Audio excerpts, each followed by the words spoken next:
ये जो भगवत गीता है ये हमारे बड़े बूढ़े लोगों को दो, जो हमारे दादी हैं, जो हमारे बाबा हैं, उनको दो, उनके काम किए। बुढ़ापे का टाइम है तो हम भी उनको कुछ अच्छा अच्छा सा गिफ्ट देते हैं ना, वो भी खुश हो जाएंगे कि हाँ हमारे बच्चे हमें अच्छा अच्छा गिफ्ट दे रहे हैं। तो बड़े बेटे ने क्या किया, एक बड़ी सी गाड़ी लिमोजिन खरीद के दे दी। या बुढ़ापे का इंतज़ार नहीं करना चाहिए, हमें भक्ति में जल्दी से जल्दी, जब हम भक्ति का महत्व जान जाएं, हमें तुरंत भक्ति कर देनी स्टार्ट कर देनी चाहिए। क्या भरोसा कि हम बुढ़ापे तक जीवित रहेंगे या नहीं। लेकिन कभी ना कभी तो आपके जीवन में प्रॉब्लम्स आती होंगी भक्ति को लेकर, कि अपनी फैमिली को भी मैनेज करना है और अपनी जॉब को भी देखना है, तो कभी तो समस्याओं का सामना करना पड़ता। हरे कृष्णा। तो स्वागत है आप सबका हमारे साथ हमारे YouTube चैनल पर। अक्सर क्या होता है, जब इंसान को एक लग्जरी लाइफ मिल जाती है तो वो अपनी लाइफ को बहुत ही कंफर्ट जोन में लेकर आ जाते हैं। फॉर एग्ज़ाम्पल, अच्छी वाइफ, अच्छा हस्बैंड, लग्जरी कार, लग्जरी घर और अच्छे बच्चे और ड्रीम वाली जॉब। तो उसको लगता है कि मैं सेटिस्फाई हूँ मेरी लाइफ से, इससे बाहर मुझे अब कुछ नहीं चाहिए। लेकिन हमारी लाइफ में इससे भी ज़्यादा इम्पोर्टेंट कुछ और है जो कि हमें अपनी लाइफ में जिसको लेकर आना है। वो रस, वो अद्भुत रस जिसे हमें ढूंढना है, क्या है वो जिसके कारण ये मनुष्य जीवन का लक्ष्य पूरा हो सकता है। तो आज हमारे साथ एक ऐसे ही भक्त हैं जिनके पास ये सारी सुविधाएं अवेलेबल हैं, लेकिन इसके साथ साथ वो रस, अद्भुत रस उनके पास जो है। तो माता जी हैं हमारे साथ, रिंकी माता जी। तो स्वागत है माता जी आपका। हरे कृष्णा। सो माता जी जो है डिफेंस सर्विसेज में जॉब करती हैं और अपनी गृहस्थी को भी बहुत अच्छे से चला रही हैं, और वो अपनी भक्ति लाइफ जो है, जो आध्यात्मिक जीवन भी बहुत ही परफेक्ट तरीके से जी रहे हैं। तो माता जी, आपके पास सब कुछ है आपकी लाइफ में, तो फिर आपने ये एडिशनल रस जो है उसको क्यों अपनी लाइफ में ऐड करके रखा हुआ है, जिसका नाम है कृष्ण की भक्ति। तो उसको आपने अपनी लाइफ में क्यों ऐड करके रखा हुआ है? क्या कारण है आपका भक्ति करने का? सुबह उठना इतना हेक्टिक क्यों बना के रखा हुआ है? 2 घंटे की 16 माला जप करना, भगवान की वर्शिप करना, भोग बनाना। आप भी तो एक नॉर्मल लाइफ जी सकते हैं, इसके पीछे क्या ऐसा आपको एक्स्ट्रा मिल रहा है जो आप ये सारी चीज़ें कर रहे हैं? हरे कृष्णा। मैं बताना चाहूँगी, लाइफ इज़ शॉर्ट, जीवन छोटा है। ये हम जान चुके हैं कि मृत्यु कभी भी आ सकती है, उसका कोई भरोसा नहीं है।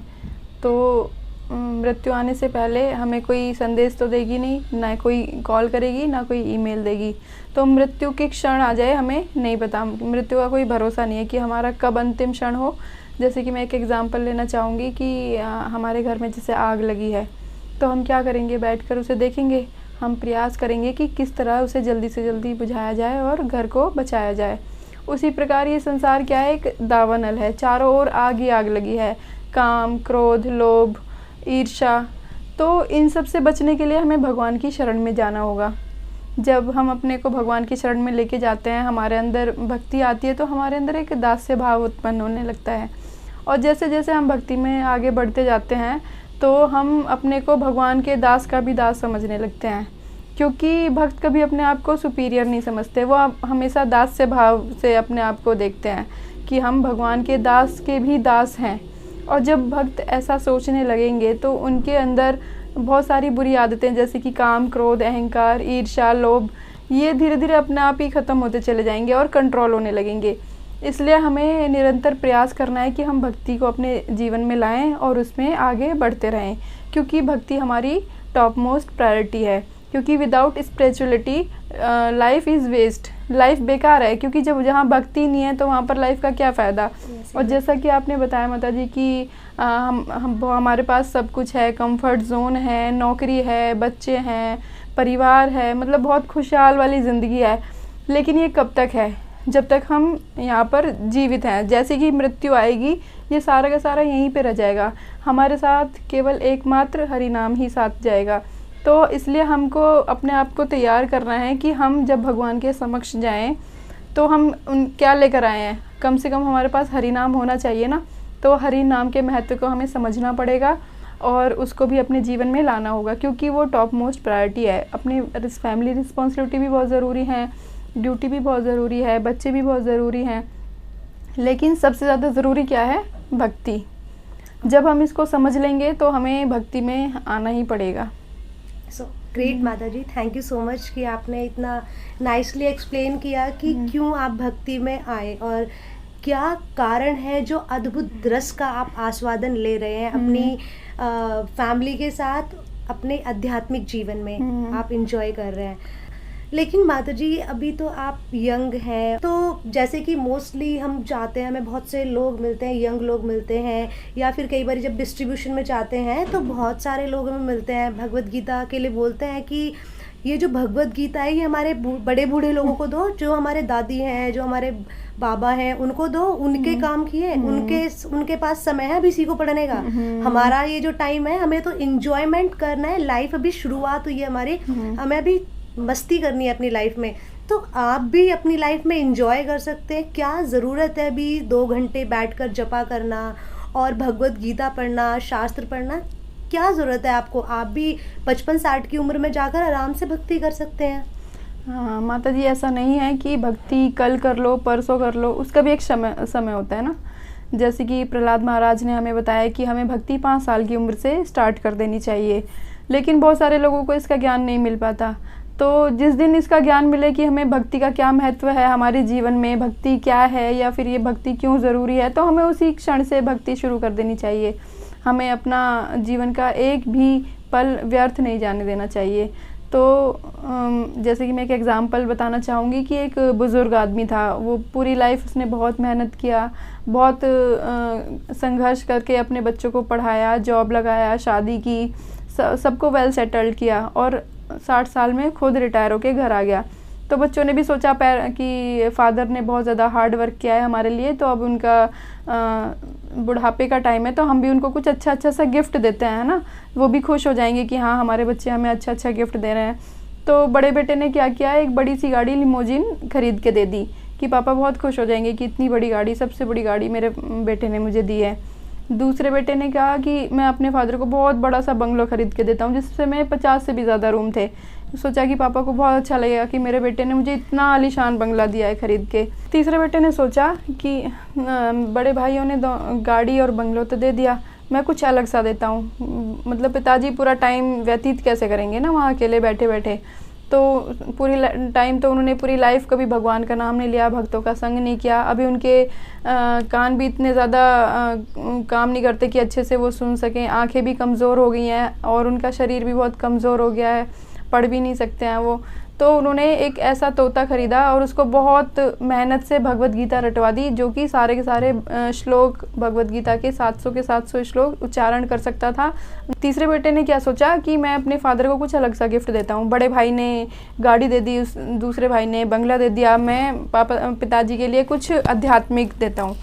तो उसने एक तोता ख़रीदा, बहुत मेहनत से उसको भगवत गीता के 700 श्लोक रटवाए, उनका तात्पर्य बहुत अच्छे से रटवा दिया कि पापा अब अच्छे से पढ़ तो सकते नहीं हैं, उनके शरीर में भी इतनी ताकत नहीं है कि वो टेंपल जा सकें, भक्तों का संग कर सकें, तो भगवत गीता घर में बैठ के पूरा का पूरा ज्ञान ले सकते हैं।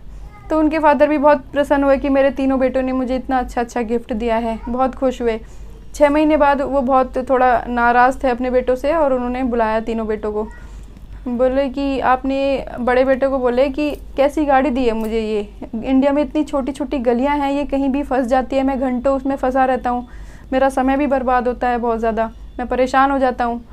दूसरे को बोला आपने इतना बड़ा घर दे दिया कि मैं दूसरे नंबर के रूम में रहता हूँ, तुम्हारी माता जी 49 में मैं पूरे दिन आपकी माता जी को ही ढूंढता रहता हूँ, है ना, कि अब घुटनों में भी इतनी ताकत नहीं है ना कि मैं आराम से चल फिर सकूँ। तो हम दोनों एक दूसरे को ही ढूंढते रहते हैं पूरे घर में, तो क्या ज़रूरत थी इतना बड़ा घर देने की। तीसरे बेटे को बुलाया, बोला तुमने जो मुझे गिफ्ट दिया वो मैं उससे बहुत प्रसन्न हुआ, वो बहुत ही अच्छा था, वो तोता बहुत ही ज़्यादा टेस्टी था। क्यों? क्योंकि वो उस तोते को खा गया, क्योंकि वो पूरे लाइफ नॉन वेजिटेरियन ही खाते आए थे ना, कभी भगवान का नाम नहीं लिया, कभी कृष्ण प्रसाद नहीं लिया, तो उसको उस तोते को उस महत्व उनको समझ नहीं आया। उन्होंने सोचा इसको सिर्फ खा ही सकते हैं, है ना, उसमें जबकि उसने भगवत गीता रटी थी तो उससे कितना अच्छे से वो उसका लाभ उठा सकते थे। तो इसीलिए बोलते हैं कि बुढ़ापे का इंतज़ार ना भक्ति के लिए नहीं करना है, क्योंकि हम जो अपनी पूरी यंग एज में करते हैं, अपने बचपन से लेके जवानी तक जो भी कार्य करते हैं, वही हमारे बुढ़ापे में भी हमारे वही आदतें रहती हैं, वो आदतें इतनी जल्दी से सुधरती ही नहीं हैं। तो इसलिए हम बुढ़ापे का इंतज़ार नहीं करना चाहिए। हमें भक्ति में जल्दी से जल्दी, जब हम भक्ति का महत्व जान जाएं, हमें तुरंत भक्ति कर देनी स्टार्ट कर देनी चाहिए। जैसे कि मैंने बताया था कि लाइफ इज़ शॉर्ट, मृत्यु कभी भी आ सकती है, जीवन बहुत छोटा है। क्या भरोसा कि हम बुढ़ापे तक जीवित रहेंगे या नहीं। अभी हम बात कर रहे हैं तो क्या पता हमारी कल तक मृत्यु हो जाए। हमारा जीवन कितना है कोई नहीं जानता, तो इसलिए हमें बुढ़ापे का तो इंतज़ार बिल्कुल नहीं करना है। ठीक है, जैसे ही हमें पता चले कि भक्ति का महत्व क्या है, भक्ति क्या है, कृष्ण रस क्या है, तो हमें प्रयास करना चाहिए कि हम जल्दी से जल्दी उसको ग्रहण करें, भक्ति में आएँ, अपने आप को भक्ति में लेकर आएँ और अपने आसपास के माहौल को भी भक्ति में बनाएं, है ना। थैंक यू सो मच माता जी, और बहुत ही नाइसली आपने इसको प्रेजेंट किया कि वास्तव में हमारे जो जीवन है उसका लक्ष्य क्या है, और जो भक्ति है वो हमें बुढ़ापे का वेट नहीं करना है, जब जागो तभी सवेरा। वैसे तो प्रहलाद महाराज की टीचिंग्स में बताया जाता है कि 5 साल की उम्र से भक्ति शुरू करनी चाहिए, आपने बताया। लेकिन अगर हमें नहीं भी पता चल रहा उस उम्र में, तो जब जागो तभी सवेरा, तभी से हमें भक्ति स्टार्ट कर देनी चाहिए, अपने जीवन को सुखमय बनाने के लिए और जीवन का लक्ष्य प्राप्त करने के लिए कृष्ण को सेंटर में उसी क्षण लेकर आ जाना चाहिए। लेकिन कभी ना कभी तो आपके जीवन में प्रॉब्लम्स आती होंगी भक्ति को लेकर, कि उस अपनी फैमिली को भी मैनेज करना है और अपनी जॉब को भी देखना है, तो कभी तो समस्याओं का सामना करना पड़ता है। क्योंकि मेरे काफ़ी ज़्यादा ऐसे सर्कल में बहुत सारे लोग हमें मिलते हैं जो बोलते हैं कि मैं जॉब करती हूँ तो मेरे लिए भक्ति करना असंभव है, बहुत प्रॉब्लम्स आती हैं, सुबह 4 बजे उठना, ना मैं बिल्कुल भी नहीं उठ सकती, और 16 माला जब 2 घंटे का जप करना, ये तो और भी ज़्यादा हार्ड है। 1-2 माला के लिए अगर कोई बोलता है तो ठीक है, एडजस्ट कर लेते हो, लेकिन नहीं, अब भाई आप जपा भी कर रहे हैं अच्छे से, 2 घंटे आप देते हैं और 4 बजे उठना, सारी चीज़ों को मैनेज करना, तो कैसे आप अपनी भक्ति को, अपनी गृहस्थी को और अपनी जॉब को कैसे आप बैलेंस करते हैं इन तीनों को? हाँ, मैं बताना चाहूँगी, प्रॉब्लम जब हम कोई नया काम शुरू करते हैं तो प्रॉब्लम हर जगह आती हैं, है ना। तो हमें उनसे डरना नहीं है, हमें उनको फेस करना है। चलने दो धीरे धीरे, जैसा चल रहा है धीरे धीरे सब ठीक होने लगेगा। और जैसे ही हम भक्ति में आएंगे तो हमारे व्यवहार में कुछ चेंजेस आएंगे, आदतों में कुछ चेंजेस आएंगे, जो कि हमारे घर वाले नोटिस करेंगे। उनको लगेगा कि जो इनके व्यवहार में जो चेंजेस आ रहे हैं, कुछ अच्छे चेंजेस आ रहे हैं। ठीक है, तो जब वो हमारे व्यवहार में चेंजेस देखेंगे तो उनको भी अच्छा लगने लगेगा, वो भी हमें सपोर्ट करने लगेंगे। तो थोड़ा प्रॉब्लम होता है एडजस्ट करने में स्टार्टिंग में, लेकिन जब हम अच्छे से एडजस्ट करेंगे तो सब एडजस्ट हो जाता है। क्योंकि 24 घंटे हैं ना, दिन के 24 घंटे हैं। मेन चीज़ है मैनेज करना, है ना, कि हम मैनेज कैसे करते हैं। मैनेजमेंट के ऊपर पूरा का पूरा निर्भर करता है। जैसे कि हम बहुत सारा समय अपना घंटों फ़ोन में गॉसिप करने में लगा देते हैं, टीवी देखने में लगा देते हैं, बाहर घूमने फिरने में, दोस्तों के साथ एंजॉय करने में। तो उस समय को हम अगर अच्छे से मैनेज करेंगे, भक्ति को पूरा समय दे सकते हैं, घर में भी पूरा समय दे सकते हैं और जॉब को भी अच्छे से मैनेज कर सकते हैं। क्योंकि भक्ति हमारे जीवन का जो है टॉप मोस्ट प्रायोरिटी है, वो सबसे ज़्यादा महत्व हमारा भक्ति को होना बहुत ज़रूरी है। तो जो हमारे एक्स्ट्रा वर्क हैं उनको हम छोड़ सकते हैं ना, परिवार की जो जिम्मेदारियां हैं उनको पूरी तरह से निभाओ, है ना। जॉब है वो भी ज़रूरी है तो उसको भी करो, जो बचा हुआ टाइम है उसको भक्ति में दो, तो आराम से सब मैनेज हो जाता है। ठीक है, तो इसलिए हमारा मैनेजमेंट सही होना बहुत ज़रूरी है, तो सब कुछ ईजीली हो जाता है। घर वाले भी देखते हैं हमारे बिहेवियर में कि इतना हार्ड वर्क भी कर रहे हैं, भक्ति भी कर रहे हैं, इतने अच्छे अच्छे संस्कार भी बच्चों में दे रहे हैं। तो इससे क्या है, घर वालों के साथ साथ बाहर वाले लोग भी इम्प्रेस होते हैं। वो कहते हैं ना कि दीपक बनो, अपने आसपास उजाला ही करता है ना दीपक। तो उसी प्रकार जब हम भक्ति में आएंगे तो हमारे आसपास का माहौल भी बहुत आनंदमय और एकदम सुखमय होगा ना। तो आसपास के लोग भी हमसे थोड़ा सा प्रभावित होंगे, वो भी भक्ति में आने का प्रयास करेंगे। तो इसलिए भक्ति को अपने जीवन में लाना बहुत ज़रूरी है, और कोई हार्ड वर्क नहीं है कि भक्ति में आ गए तो बहुत कैसे करेंगे, ये भक्ति तो हम नहीं कर पाएंगे, हमारे पास समय नहीं है। समय हमें भक्ति के लिए ही सबसे पहले निकालना है, बाकी चीज़ें बाद में है। और समय बहुत है, 24 घंटे बहुत होते हैं ना, अच्छे से मैनेज करेंगे तो सब ठीक हो जाता है और सब लोग सपोर्ट भी करते हैं। इसलिए हमें कृष्ण को सेंटर में रखकर सारे कार्य करने चाहिए, क्योंकि जिस कार्य में कृष्ण हमारे सेंटर में है ना, तो वो कार्य कभी विफल हो ही नहीं सकता है ना। तो इसलिए खुद को तो भक्ति में आना ही है, अपने आसपास के लोगों को भी उससे प्रभावित करना है कि वो भी भक्ति में आने के लिए मजबूर हो जाएं। क्योंकि एक बार अगर कृष्ण रस किसी को मिल गया ना, तो फिर उससे पीछा नहीं छुड़ा सकते, है ना। ये एक ऐसा रस है कि जिसको जितना पाओ उतना ही आनंद आता है ना, उससे मतलब कभी मन नहीं भरता। तो लेकिन उसके लिए एक बार हमें चखना तो पड़ेगा। तो इसलिए मेरा सबसे निवेदन है कि सबको भक्ति में आने का प्रयास करना चाहिए। एक बार प्रयास करने से उनको जो आनंद मिलेगा वो आनंद उनको जीवन में कहीं और नहीं मिल सकता।